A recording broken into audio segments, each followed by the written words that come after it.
What if I told you a single, little-known pipeline buried beneath the American heartland quietly dictated the price of gas in 2022, costing drivers billions and lining the pockets of a handful of companies, and almost nobody outside the business press even noticed? Most people assume global oil prices are set by OPEC's whims or geopolitical crises in the Middle East. When gas hit $5 a gallon in 2022, the headlines blamed Russia's invasion of Ukraine, refinery shutdowns, or pandemic aftershocks. But there's a deeper story most never hear: the hidden choke points in America's domestic oil infrastructure, like the Colonial Pipeline, or more crucially, the quietly powerful Midwest juggernaut, Enbridge's Line 3. This 1,097-mile artery pumps over 760,000 barrels a day from Alberta's oil sands to refineries on the U.S. Gulf Coast. When it faced shutdowns and legal battles in late 2021 and early 2022, it triggered a domino effect. Supply faltered, midstream margins soared, and refineries scrambled for alternatives, driving up costs for everyone from truckers to suburban commuters. Now, here's where the business model gets fascinating.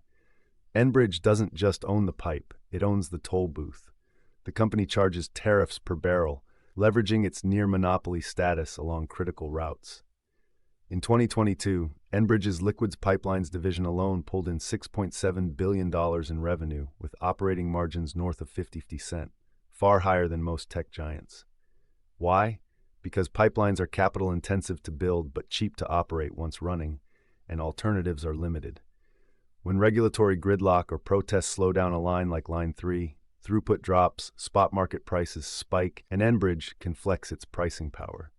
Hedge funds and private equity pile in, betting on volatility. Meanwhile, refiners and end consumers are left with the bill.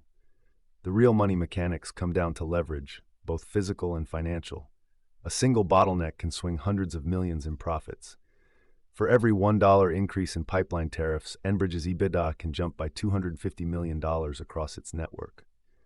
In 2022, while oil majors like ExxonMobil battled global chaos, midstream infrastructure quietly generated some of the highest risk-adjusted returns in the energy sector.